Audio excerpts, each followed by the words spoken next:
Ia priviți, așa arată peste 12 milioane de euro, 220 de kilograme de aur pur. Am coborât în mină pentru a căuta aur. Am venit până în Republica Chineză pentru asta. Cât de frumos! Încercăm și ceaiul taiwanez, vestitul ceai oolong. Salutare prieteni și bine v-am găsit, bine ați revenit într-o nouă aventură. Astăzi ne aflăm într-un loc special, Jiufen îi spun localnicii, eu îi spun Jiufen, un sat pitoresc aflat pe coasta de nord a Taiwanului. După cum arată, pare mai mult un orășel de munte, asta și pentru că ne aflăm pe muntele Kelung, iar în clipul de astăzi vom explora această zonă pentru că avem foarte multe locuri interesante de văzut, o stradă veche ce păstrează tradiția acestui loc, o mină de aur, o priveliște extraordinară, aflându-ne pe vârful muntelui. Avem o vedere către ocean, o panoramă incredibilă, așa că rămâneți până la final. Nu uitați să ajutați acest video cu un like și să vă abonați la canalul de YouTube dacă nu ați făcut-o până acum. Haideți să explorăm. Pe parcurs o să vin și cu câteva informații despre locurile pe care le vedem. Bate puțin vântul acum, dar temperatura este perfectă. Cred că sunt undeva la 24-25 de grade, așa că vremea este numai bună de explorat. Avem mult de urcat și de coborât astăzi. Ia priviți cum arată pe aici. Priveliștea este acolo, dar o vedem ceva mai târziu. Cât este de aglomerat aici, în acest orășel de munte. Au gheața deasupra, gheața se topește, se scurge în cafea, după care cafeaua picură în acest recipient. Este pentru prima dată când văd așa ceva, destul de interesant. Această stradă este atracția principală din acest loc. Ceaiuri. O să vorbim și despre ele puțin mai târziu.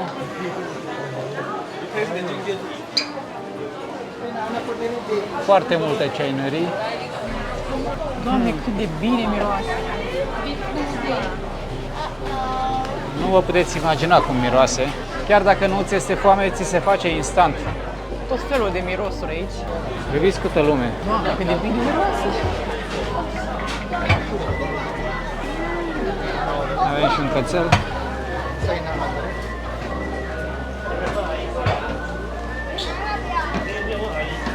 Foarte multe produse de patiserie.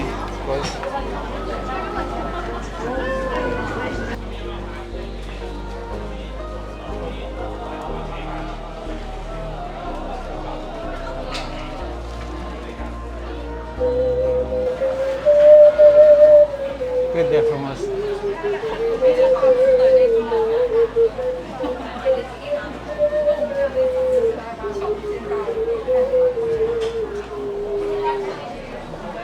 Thank you. Thank you. Welcome to Taiwan. Thank you. Ocarina, ocarina. Ocarina. Here is small ocarina.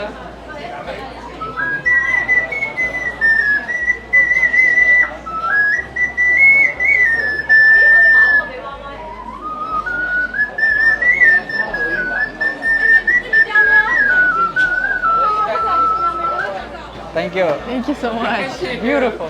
Vom vinde aceste instrumente muzicale. Ocarina.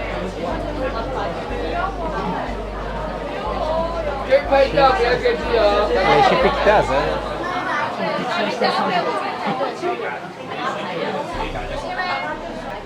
Cât de frumos arată. Foarte frumos acest loc. Thank you. Bye bye. Thank you. Bye bye. Thank you! Da, ca de obicei, oamenii extrem de prietenoși în această țară. Foarte deschiși. Ia priviți ce frumos este acest costum. Iar aici avem bijuteriile. Colier, cercei. Accesorii pentru păr. Inclusiv. Văd foarte puțini turiști străini. Când spun turiști străini, mă refer la persoane non-asiatice. Foarte puțin spre deloc. Și este păcat, pentru că locul acesta chiar merită mai mulți turiști străini. Da, până acum arată 10 din extraordinar. 10. Bine, acum și fără acei turiști străini între ghilimele, priviți cum arată acest loc. Nu duce lipsă de turism. Vedeți-vă că suntem în cursul săptămânii și este arhiplin. Până ieșim din această aglomerație, vă spun câteva lucruri despre istoria acestui loc, pentru că este destul de interesantă din punctul meu de vedere. Acest loc a fost cândva un oraș minier prosper. în special datorită exploatării de aur din această zonă. În anii 1890, când Taiwanul era sub controlul Japoniei, mina de aur a fost dezvoltată și a atras foarte mulți muncitori și familii. Orașul a înflorit până la jumătatea secolului 20, când exploatarea aurului a început să scadă. În cele din urmă, mina de aur a fost închisă prin 1971, iar orașul a devenit aproape părăsit. Cu toate acestea, Jufen a renăscut, a devenit o destinație turistică populară. Ia priviți-l cum se relaxează în timp ce stăpânii fac cumpărături. Ia priviți, priviți-l pe acesta.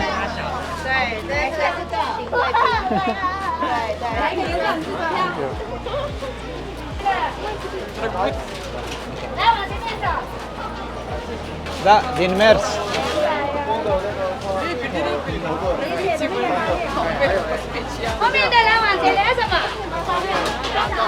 Vânzările se fac din mers. Nu este timp și loc de staționare. Ia priviți, așa se transportă căței.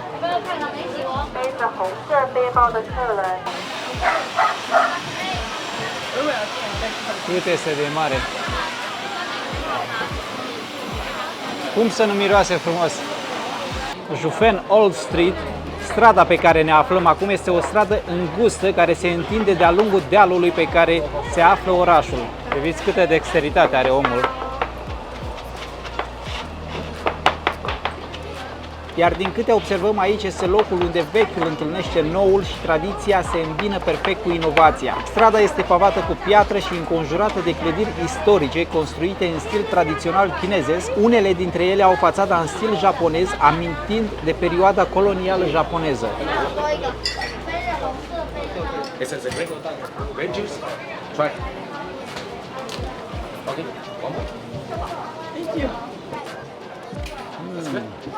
Very good. Okay. You're British? And some put that later. A pus și puțină lămâie. Foarte bun. Very good. Thank you. Thank you. Da, e foarte bun, nu exagerez. E de struguri, are un cup de gheață și a adăugat puțină lămâie. Aici putem servi ceai într-un mod tradițional. Arată extraordinar acest loc. Pe lângă faptul că arată extraordinar, puteți veni doar să vă uitați aici. Nu este nevoie să consumați. Cel puțin așa ne-a spus doamna de la intrare. Ia vreți, avem și o galerie de artă. Noi am fost zilele trecute și la Palatul Național, la muzeul de acolo și nu se compară cu ce am găsit aici. O să vă arăt priveliștea când ajungem în acea parte, pentru că aici, din păcate, avem soarele în față și nu avem vizibilitatea bună. Acolo avem marea și este gratis. Cât de frumos!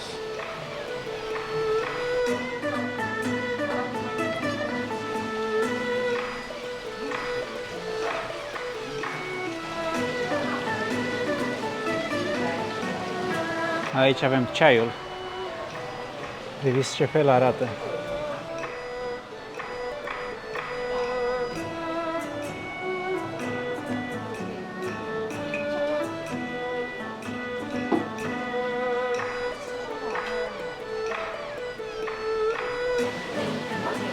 Iar aici avem un loc unde putem servi ceaiul într-un mod tradițional. Da, strada este plină cu magazine, standuri cu mâncare, foarte multe oferă produse locale, suveniruri peste tot, delicii culinare la tot pasul. De la ceaiuri și dulciuri până la obiecte de artizanat și produse tradiționale. Există câte ceva pentru fiecare. Am ajuns într-un nou loc de unde putem admira priveliștea, dar priviți câtă lume este aici. Foarte greu de găsit un loc liber. Haideți că am găsit aici. Cât de frumos se vede. Cu toate că vizibilitatea nu este tocmai perfectă, dar merită. Câte cafenele și restaurante cu vedere, cu panoramă. Haideți să vedem.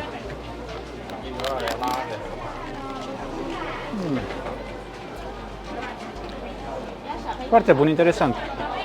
Căpșuni uscate. puțin acrișoare. 65 de dolari taiwanezi. Cum e? E demențial. Doamne, e atât de bun.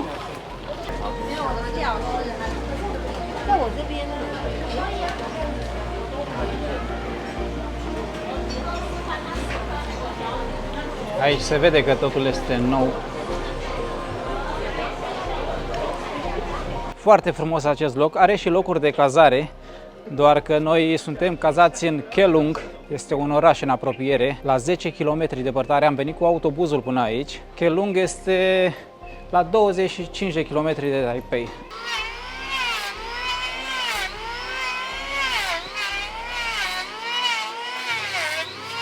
Am ieșit din zona turistică, pe aici trăiesc localnicii, cu toate că mai sunt câteva ceainării. De fapt, acestea sunt locurile care îmi plac, locurile non-turistice. Revenim ceva mai târziu la locurile turistice. Haideți să ne plimbăm puțin pe aici.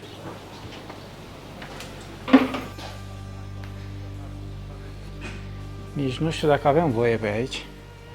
Pare că intrăm în casa oamenilor. Ceva tipic lui Cosmin să intre în curtea omului deja. Aș fi vrut să merg până acolo sus, doar că este închis. Dacă este închis, nu intrăm, nu exagerăm. Da, interesant doar că pare totul lăsat în paragină. Nu complet, dar așa pare. Haideți să revenim. Ia priviți cum se vede vârful muntelui de aici. Nu știu dacă se observă pe cameră, dar putem ajunge până acolo sus, până în vârf. Cred că o lăsăm pe altă dată pentru că e departe, ce-i drept. Și mai avem câteva locuri de văzut aici. Pare că exagerez atunci când o iau prin aceste locuri, dar oamenii sunt primitori, așa că nu sunt probleme. Oamenii nu sunt deranjați de faptul că eu merg pe aici și filmez. Peste tot găsim astfel de locuri de unde putem admira o panoramă de poveste. Asta și datorită poziționării sale. Jufen se află pe versantul unui deal și orice punct înalt de aici vă oferă o perspectivă spectaculoasă asupra zonei. Unul dintre cele mai populare locuri pentru a admira panorama se află lângă un vechi cinematograf construit în 1900, care în prezent găzduiește o expoziție despre istoria mineritului de aur de aici. O vedere panoramică asupra orașului, clădiri istorice, oceanul în depărtare și munți care se întind până la orizont. Acum să-mi spuneți voi că nu merită efortul de a urca toate aceste trepte.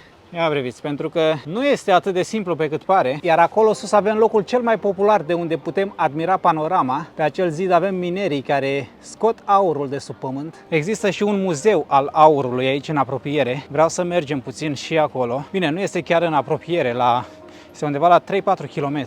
Doar că pentru a avea parte de o priveliște și mai plăcută și mai clară, va trebui să veniți de dimineață aici. Avem soarele în față și nu se vede atât de bine pe cât mi-aș fi dorit, dar ne mulțumim cu ce avem. Altă ceanărie, toate aceste locuri arată ca un muzeu.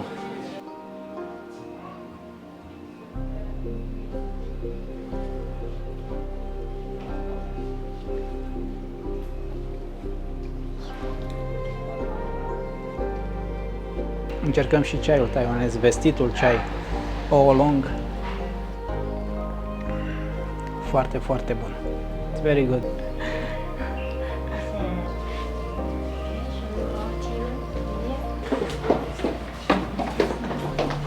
Wow, cât de frumos aici. Ia priviți, ce terasă frumoasă. Ceainicul în mijlocul mesei. Panorama care te lasă fără cuvinte. Un loc perfect pentru a servi ceaiul. Thank you. It's very beautiful, very nice. Ia priviți. Toate aceste locuri par muzeu. Arată ca un muzeu. Da, experiențe unice. Bye bye. Thank you. Am băut și vestitul ceai oolong pe gratis. Totul pe gratis până acum. Ai nevoie de condiție fizică pentru a locui aici. Voi v-ați vedea locuind într-un asemenea loc. Știu că priveliștea este extraordinară, dar după un timp o să vă săturați de ea.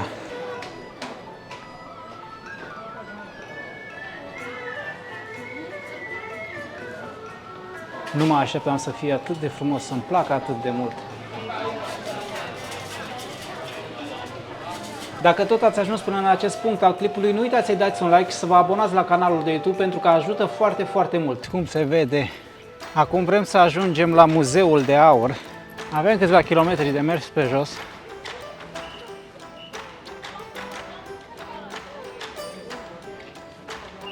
A costat $80 taiwanezi de persoană. Cât de verde este totul aici. Am avut de urcat ceva. Cred că o să intrăm într-un tunel acum, în mină de fapt. Thank you. Haideți că ne-am făcut mineri. Mergem în căutarea aurului. Am venit până în Taiwan pentru asta. Suntem într-o mină de aur acum. Ne aflăm într-un tunel care acum ceva vreme era funcțional. Pe aici oamenii scoteau aurul. Scuzați zgomotul, dar ia priviți, aici exista aur. Cred că mai există și în ziua de astăzi. De aici extrageau oamenii aurul. Avem minerii. Sincer să fiu, nu am avut asta în plan când am plecat de acasă. Mă gândeam că o să vedem un simplu muzeu, dar am reușit să intrăm în mină la limită, pentru că în 5-10 minute închide, nu te mai lasă să intri. Odată ce ai intrat poți să faci tot traseul, tot parcursul. Din câte îmi dau eu seama, aceștia fac gaură pentru a introduce explozibilul. Sper să nu greșesc acum. Este întuneric, plouă, foarte multă umezeală. Casca ne este de folos pentru că tunelul este destul de jos, așa că dacă ești ceva mai înalt, ai șanse să dai cu capul de aceste fiare. După explozie, aceste roci sunt încărcate cu fi aur, să iau și eu, cine știe. Iar aici sunt oamenii după ce au terminat munca, înainte să iasă din mină, se curăță. Da, practic este un tunel pe sub pământ unde ne este arătat tot procesul, de la demolare până la rafinarea aurului. Cred că o să mergem acum să vedem și o rafinărie. Thank you, bye bye. Bye bye. Foarte interesant, a costat $50 taiwanezi de persoană. Zic că merită, o experiență interesantă. Așa arată muntele. Priviți cum săpau oamenii pe sub el. Aceste tuneluri încă există și astăzi. Noi am fost în cel mai scurt. Interesant doar că acești oameni duceau o muncă titanică. Foarte, foarte greu. O meserie foarte grea. Aur peste tot. Cum se vedea aurul pe pietre, pe acele roci. Ia priviți, așa arată peste 12 milioane de euro. 220 de kilograme de aur pur. 431 de milioane 810.000 de dolari taiwanezi. 220 de kilograme de aur pur. Iar aici avem un telefon, un iPhone din câte îmi dau seama, dezmembrat. Și acestea sunt toate materialele necesare pentru ca telefonul să funcționeze.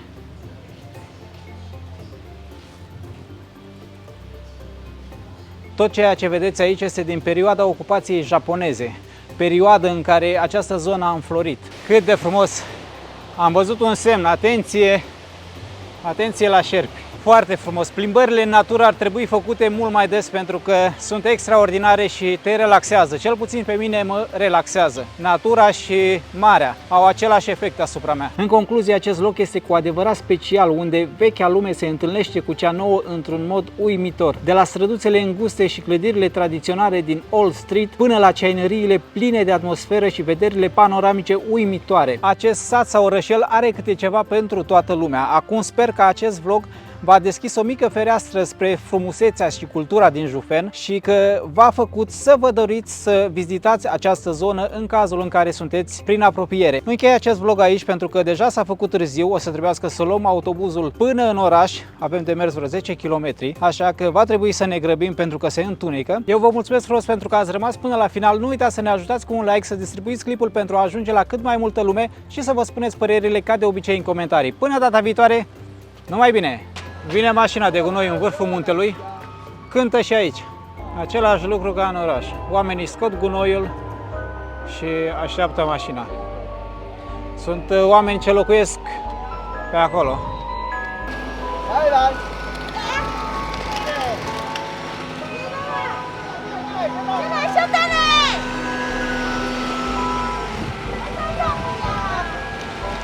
Se ajută unul pe altul. Mai rar așa ceva. Pe lângă asta făceau plecăciuni în fața mașinii de gunoi când a venit să le ridice gunoiul. V-am zis, mai rar așa ceva.